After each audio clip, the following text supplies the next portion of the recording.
Well, if you spent the 2012 months ago, you could have been making $60 to $75,000 by now, but you decided to go the cheap route, and which will usually end up costing you. Because this is what I find out is that especially newer entrepreneurs, they just don't know what they don't know. And that's the reason having a coach or a mentor or a trainer is to actually educate them. Say, hey, this is something that you may not know that you need to know about. Welcome to the Business Ownership Podcast, brought to you by Awareness Strategies, helping you navigate the waters between entrepreneurship and ownership.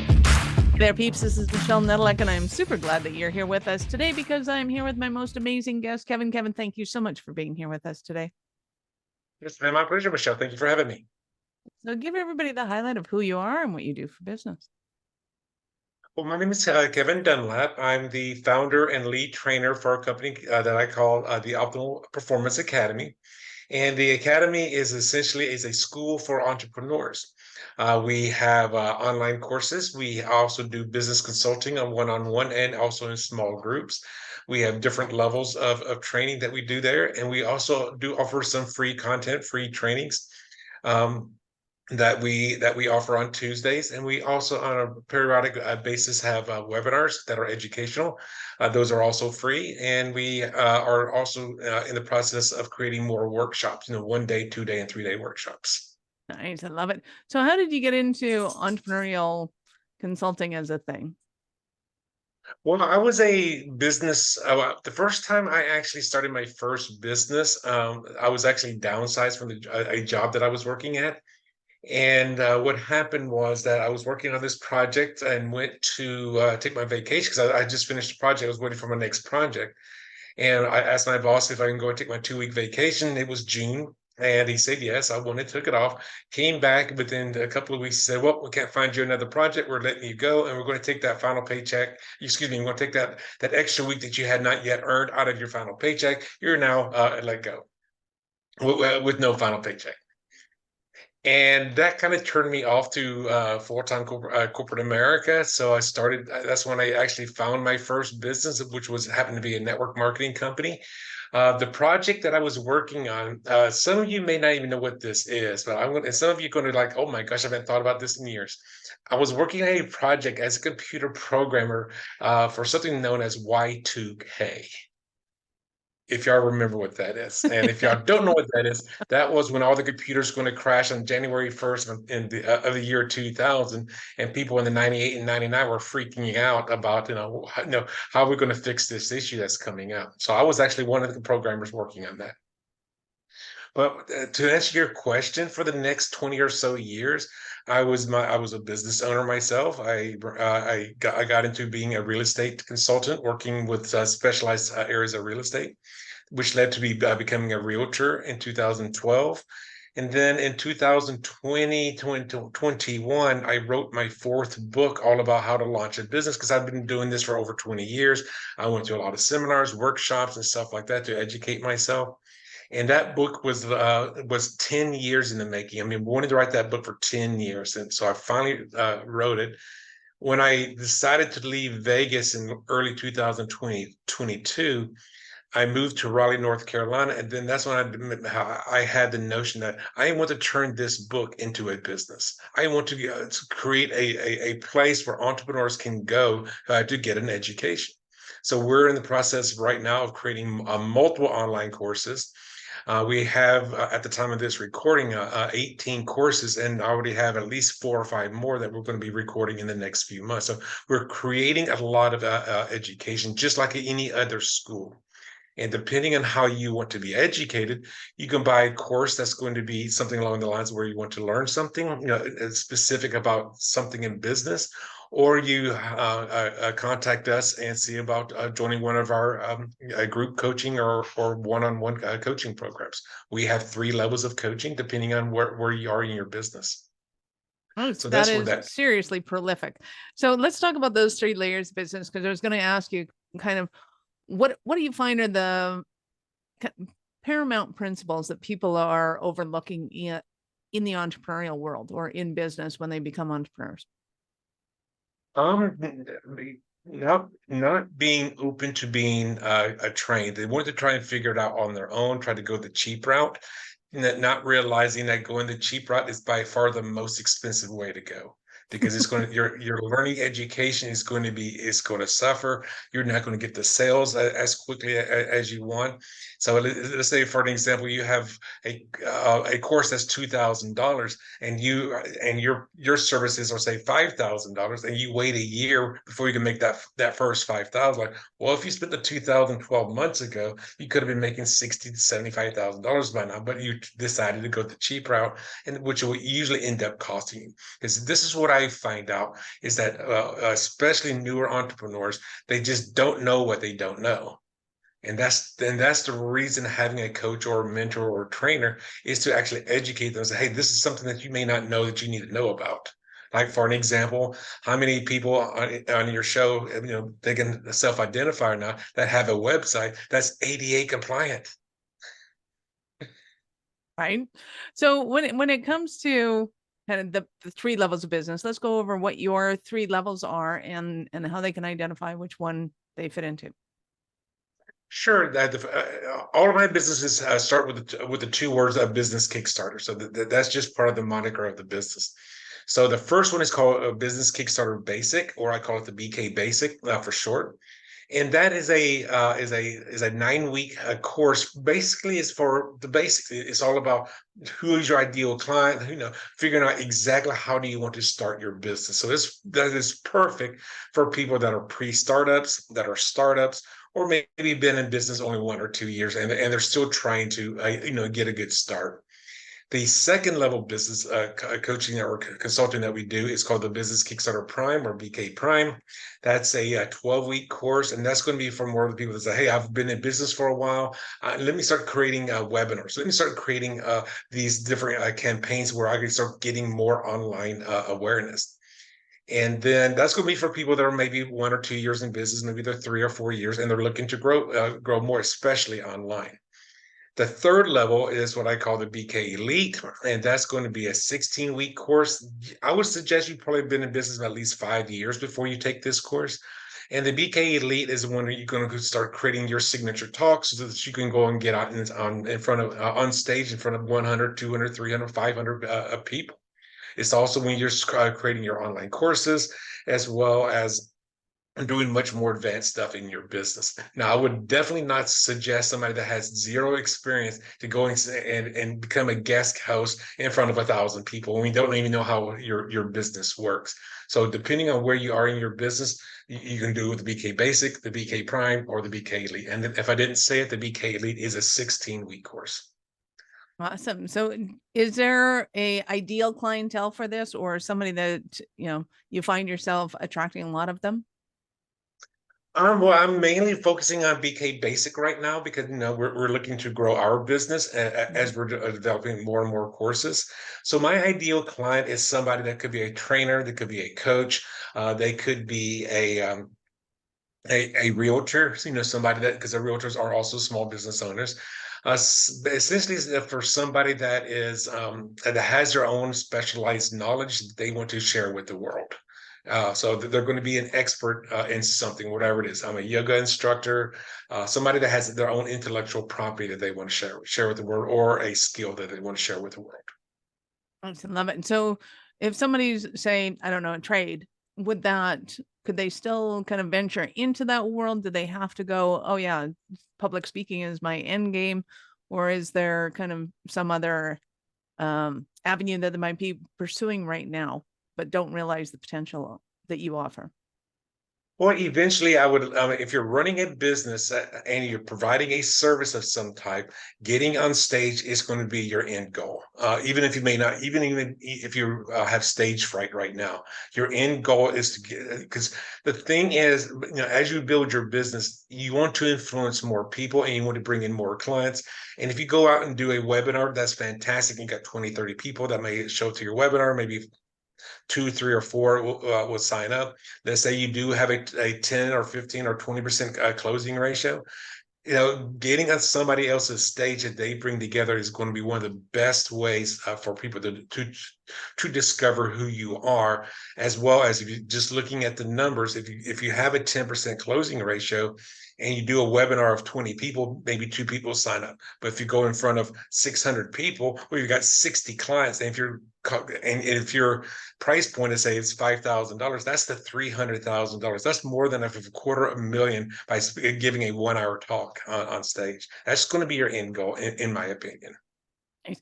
So talk to me about kind of what is one of the most kind of what I'm going to call off-key businesses that you've worked with. So somebody that you went, wow, that's really left field, but this will work. Probably one of my favorite people that I worked with was an Asian wedding planner. And she, and when she talked came to me, she goes, "I'm an Asian wedding planner. I'm thinking Japanese kimonos." That's the first thing that came to my mind. She goes, "No, South Asian, Indian people." I go, "Well, you need to be more specific in your marketing, in your messaging, Especially for us white because people that don't catch on to what you're talking about. well, because Okay. Asian, there's so many different Asian people between the Japanese, Right. the Chinese, the Indians, the Thai. I mean, if you think about it, even what 1/3 or 1/4 of Russia is in Asia. If Right. you really think of Well, exactly. And well, and I think that in a fun way points to the importance of knowing who your avatar is and how they self-identify because that can be anything. It can be anything from Polynesian to you name it. it. Exactly, and like you said, self-identify. That's when I'm talking about who is your ideal client.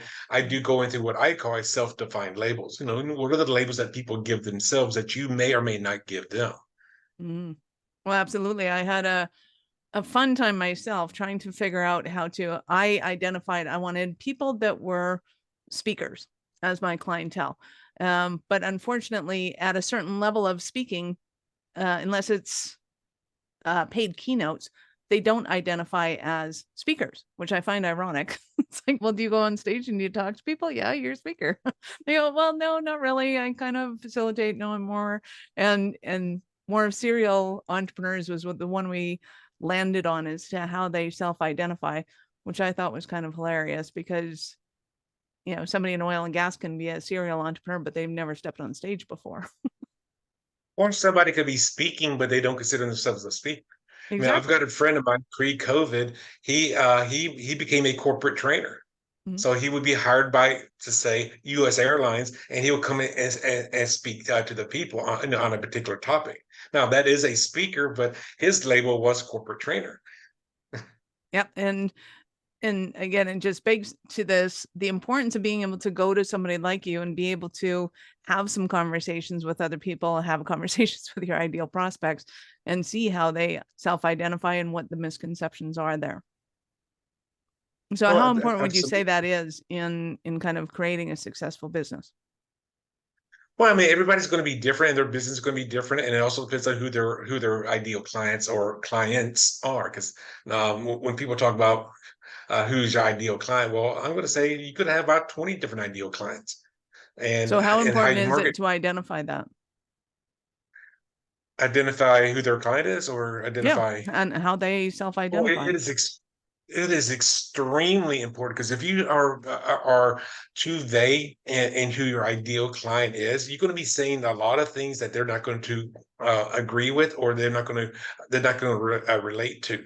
So those people say, "Hey, everybody's my client." I go, "Well, no, they're not. No, if everybody's your client, nobody's your client." I'm sure many of you guys have heard that before.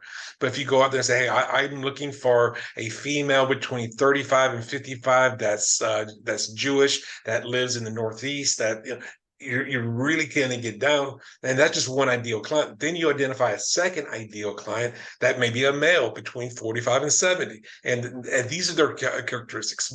So now you can start writing your ad copy, your marketing copy, to attract that one specific ideal client. And that's why I'm saying you can't, you probably will have more than one ideal client.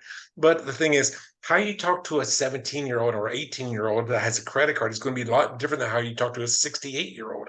A baby boomer has different terminology than a Gen X or a millennial or anybody along those lines. Absolutely.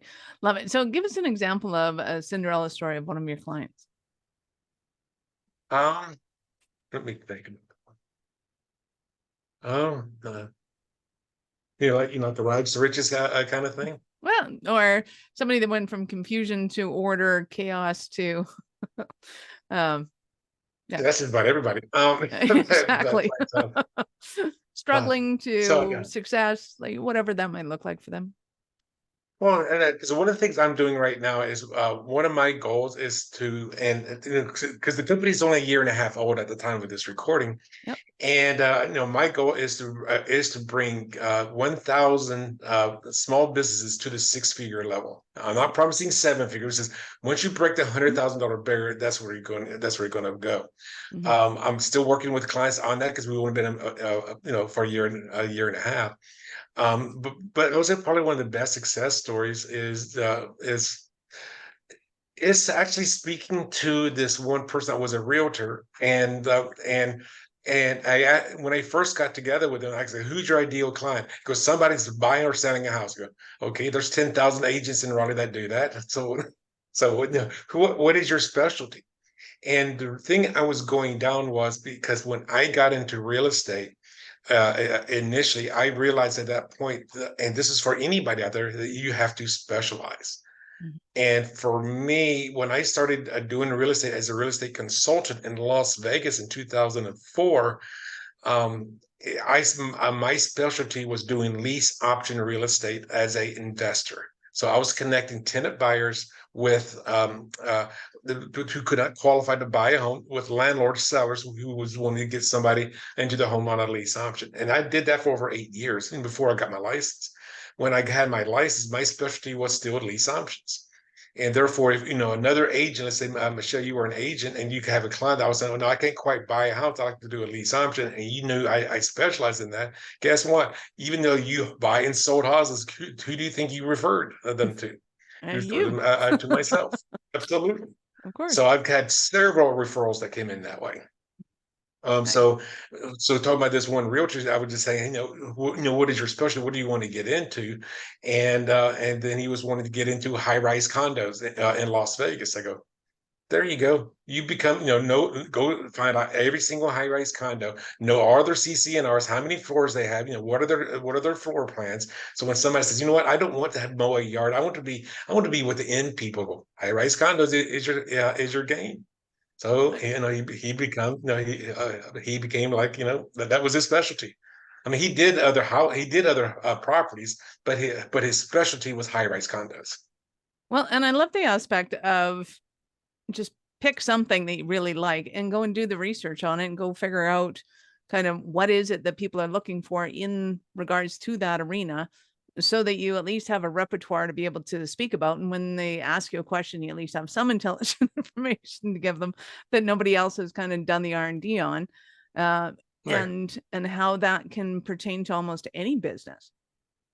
Because if you look at even if it's a stucco company and you're like, well, I want to deal with people that have hail damage. Great. Okay. So start looking at hail damage and how that particularly affects a certain area and a certain group and stucco in particular. Like I can Well, I pop mean, anything into my head. Yeah. I have an associate of mine, and she's a yoga instructor, but she only deals with people that are handicapped or in wheelchairs. Wow.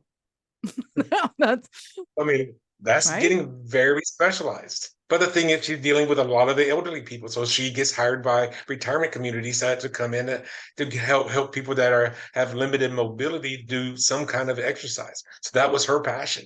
And how awesome is that? Because there's definitely certain specific needs that they have that other people don't even consider or think about, you know. Well, a regular yoga instructor may be trying to have people get to the point where they can do handstands. Like if you're in a wheelchair, you're not going to be doing a handstand. It's So you go modify. You're going to do these things in different ways. yep. And that I mean, and that's just me talking about her as an example. Yeah, absolutely. I love it.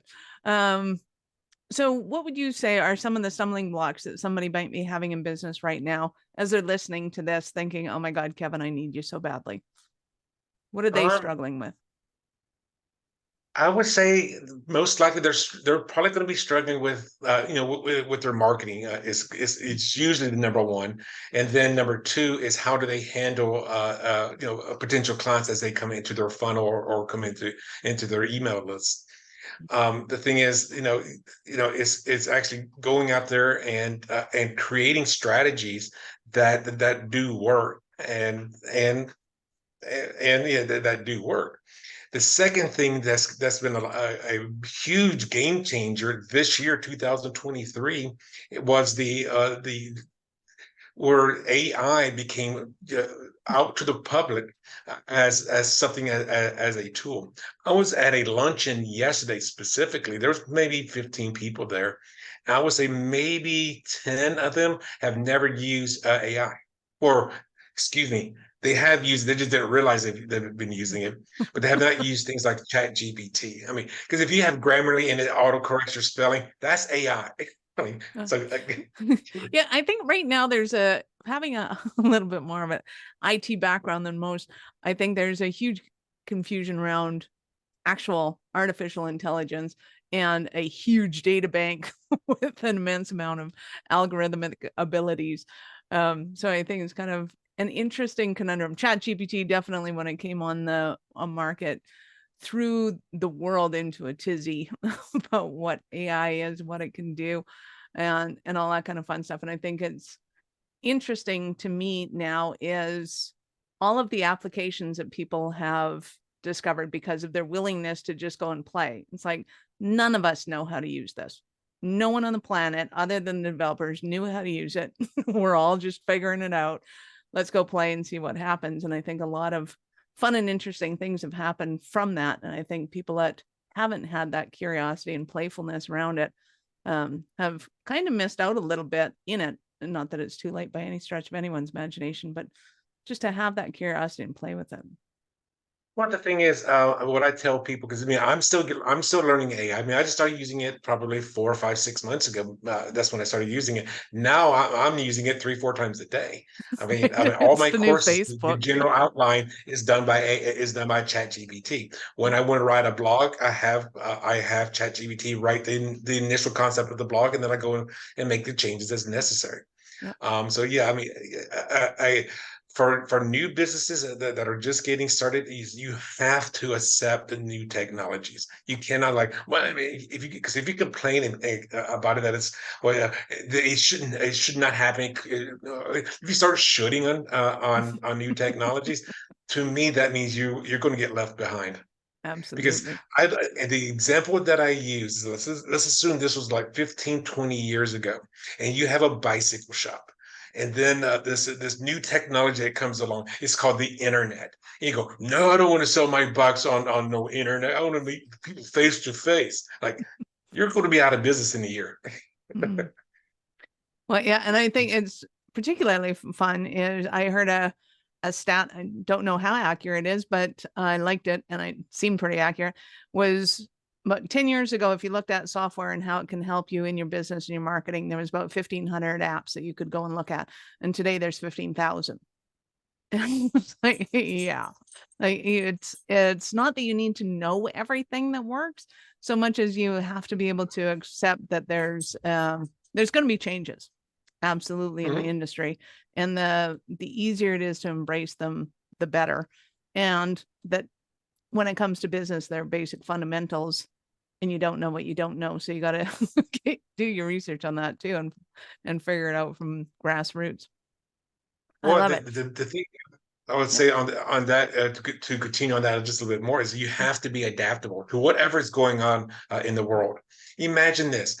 In 2004, I moved from Wilmington, North Carolina to Las Vegas, Nevada, where I knew absolutely nobody. And that's where after a few months, that's when I started doing my lease option business. So I'm in a brand new town now.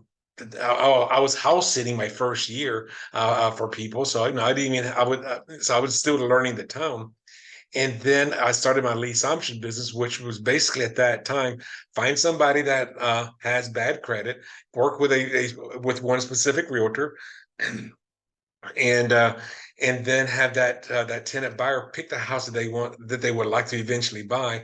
I have the investor buy that house. We draw up the contract, increase the price by 20, 25%, per year because that's what the market was doing at that time. And then all of a sudden 2008 comes around, and guess what? Everything plummets.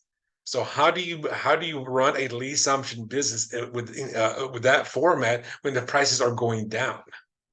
So I Right. had to adapt. I had to come up with a different strategy. Yeah. And this is going to be true with anybody. I mean, look at how many millionaires that was most likely that were made in 2020 during COVID, because they had the foresight, like, hey, Zoom, we can do everything on Zoom and do things virtually and do this way. The people that didn't adapt to that kind of thing, they struggled. Yeah, absolutely. Well, and I love the idea of house sitting in order to understand the real estate landscape of a certain city. Because to me, that is kind of one of the hardest things to understand is you think that it's a perfect location, it's awesome, it's amazing. And then it's like, oh no, there's things I didn't know about that one. Well, but because I was house sitting vacant houses and I had no furniture at that time, and I had to move probably 5 times in that one year because the house went under contract that I was house sitting. So I got to go Right. sit in another house. Well, So and it it was also creates it a was lot of empathy, I interesting. would think, to with your potential clientele. Well, I mean, for me, I mean, I was learning the town. I was working with these guys that were this investment group that was, buying and selling houses on seller financing, and some of them were really nice houses. I mean, they're like 4,000 square foot houses, and I'm sleeping on the floor on a on a what do you call those things? Futon? Comforter. I had a comforter as my bed, and then another comforter I had to cover up with. And sometimes one of the houses didn't even have running water. So, but the thing was, I mean, it trickled, but it wasn't that strong. But the thing is, for that first year, I had 47 banana boxes of all of the stuff that I owned that I hauled across the United States, and a few pictures of the frames and stuff like that. And all those banana boxes, with the exception of three, were all I never unpacked them because the houses were being shown up for houses for sale. Right. So I was just house sitting. Oh, that's So, funny. but it was interesting feature. It was an interesting process to go through, Mhm. because what happened was that these investors that were buying and selling these six investors were buying and selling houses in Vegas back in '04. Once they actually disbanded, they had probably like close to 300 or 400 investors that were interested in buying in Vegas, and I had direct contact to all their contact numbers. So that allowed me to, whenever they stopped doing, they disbanded, instead of doing seller financing, which is usually 20% down. I go, well, lease option is also on the creative side, but that's only like 3% down, maybe 5% down. So it's going to qualify a lot more people, and that's how the business was formed. I love it. That is awesome. I know our listeners are going to want more from you. How did they start that journey with you? Part of the best way, if they want to schedule a 30-minute consultation call, a free consultation call, just go to our website, which is Optimal Performance academy.org, that's .org/discovery. That is going to be one way they can do it. If they want to know more about my LinkedIn profile or Facebook, I go by the name Kevin A. Dunlap. That's all of my books have my middle initial in there. And the main reason I'm doing that is I used to also do stunt work, and therefore I was in the International Movie Database, IMDb. So I'm Kevin Dunlap on there. That was me for a while. And then all of a sudden there was a second Kevin Dunlap. There's a third Kevin. So I'm Kevin Dunlap one. So to distinguish myself from everybody else, everything that I do in my business, I use my middle initial. Now I'm going to go on a slight little tangent here. Yeah. When I moved to Raleigh, I Googled my name, and there's this guy named Kevin Wayne Dunlap. He's also in this book called the Murderpedia. I said that right, Murderpedia. He's on death row in, I believe, Kentucky. So Kevin A. Dunlap, everything that I do. One of the other ways that I just created a few days ago, they can also go to my Linktree account, which is link linktr.ee/Kevin A. Dunlap. And my discovery sessions on there, my LinkedIn's on there, my Twitter, X, whatever you want to call it, is on there. My Facebook is on there. So they can go to that one location to be able to find me very easily. Again, that's Linktree, it's tr.ee/Kevin A. Dunlap. Well, you're building business success, not just any kind of notoriety. So make sure you get the right Kevin. Awesome. We will, of course, have all of Kevin's links in the show notes. Just scroll down to the notes, click on the links, open up in a new browser because we're not done yet. So, Kevin, you um started the story of how you made that foray into the entrepreneurial world. But I want to know, at what point in life did you know that you were especially kind of crazy enough to think that you could become an entrepreneur? I mean, when I first the first company that I worked with was which was a network marketing company. That was my eye opening. Like, I thought you had to be rich to be a business owner, and that was my misconception until I was exposed to this network marketing company. Um, and even though that company went bust, when I moved to Vegas and started doing the lease option business and started bringing in money in there, I created a system that worked, or at that time it worked. It had to be adjusted because of housing crunch. It's just, I enjoyed having where I am my own boss. And that is something that, I mean, there's been struggles, there's been hard times, there's been, like with any entrepreneur, it's not all sunshine and rainbows. I mean, there are going to be times where you'd be like, oh my gosh, how am I going to pay your rent? So there are going to be times like that. But the thing is, if you prepare and you create good systems and good plans and have the right mentorship, I think you'll do better than most. Nice. I love it. I love it. You've been absolutely awesome. Any last words for our peeps? I want to say, go after your dreams. Create a plan for it. Don't just don't do it haphazardly, and then also be willing to be adaptable. That's, to me, is probably the biggest thing. Is when things change, if you don't change with it, that could hurt you. So be willing to change and do something different. Accepting AI as an example, or deciding to take on a mentorship, or take on a coaching client, or deciding to say, hey, I don't have to do everything on my own. Maybe I should hire a virtual assistant to do this thing here, and therefore that frees up my time. So be adaptable in your business. And if you are that way, I think you'll go far. I love it. Thank you so much for your time. I appreciate it. And I know how valuable it is. My pleasure, Michelle. Thank you for having me. Awesome. Peeps, this is Michelle Nedlock. Thank you for being here with us today. Be sure to subscribe to the show and share with your friends. We love helping entrepreneurs grow. Are you running a business over 7 figures but still struggling with technology headaches? Pay attention, you do not want to miss this offer. This podcast episode is brought to you by Awareness Strategies, who is offering a custom-built digital adoption roadmap for anyone running a business over 7 figures who's wanting to grow their business in the next 5 years. And it's not just a roadmap, they offer full implementation as well if that scares the out of you. Check out awarenessstrategies.com/roadmap for more details today. The link's in the show's notes. Don't regret not doing this. Do it now. That's awarenessstrategies.com/roadmap.